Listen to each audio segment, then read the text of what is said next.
Today, let's look at all natural. And organic. So,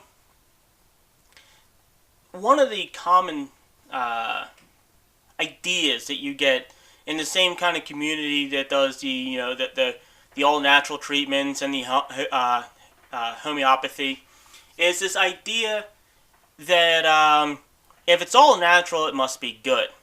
I don't know if my mic's picking it up, but please don't mind the firecrackers. It is just about the 4th of July, and I live in Middle America. Ish. Redneckville. There's firecrackers. Moving on. And my response to the idea that, well, it's all natural, so it must be good, or it can't be bad because it's all natural, is pufferfish poison is all natural, and it'll kill you in a hurry. Just the fact that something is all natural does not mean it works better, does not mean that it is better, does not mean it's not bad for you. All it means is that it hasn't been tinkered as much with. But here's the thing. Humans, as much as I distaste most humans, are pretty intelligent. Particularly those who go and get doctorates and then go work for drug companies to actually research medicine. And the artificial medicines that they have with all these long lists of side effects, which, as I touched on in my last video, side effects means that the drug actually does do something. These people and the companies they work for invest millions, and many times hundreds of millions of dollars into a new drug.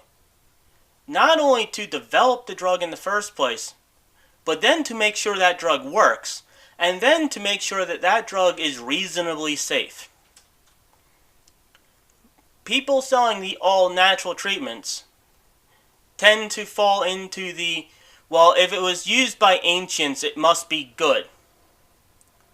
Their research and money expenditure into it pretty much starts and ends with ancient civilization X used substance Y, therefore substance Y is good. Newsflash. The ancient Romans used to take water, put it into a lead bowl, and then beat it with a mixing mallet to make the lead from the bowl get into the water because it gave the water a nice sweetish taste. I don't see too many people doing that today. At least too many people who enjoy having any semblance of intelligence remaining. So just because ancient peoples did something does not mean those ancient peoples were right. The other group of people, which also many times overlap with the first group, is the alien culture must be good. And in this case, when I talk about alien culture, I don't mean aliens from space. I mean any culture that's not your culture. So these people tend to fall into one of two and sometimes three groups.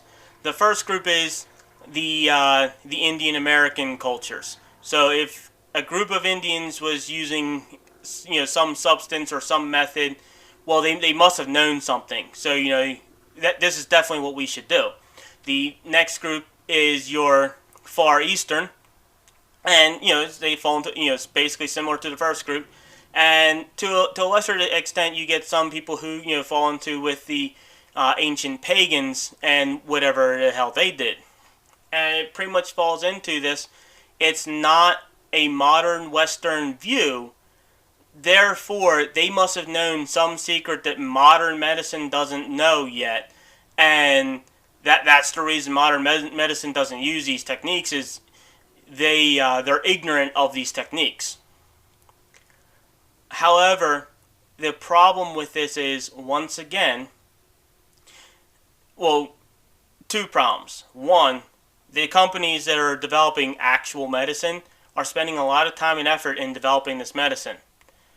And two, you might have noticed that with modern technology and modern medicine, humans live a lot longer. If these other civilizations were so good, then the average lifespan of those people would have been significantly longer than people today. However, the exact opposite is true. The people of these ancient civilizations tended to die at much, much younger ages than people today. Because people today are literally kept alive longer than is natural for a human being to be alive by modern technology and modern medicine.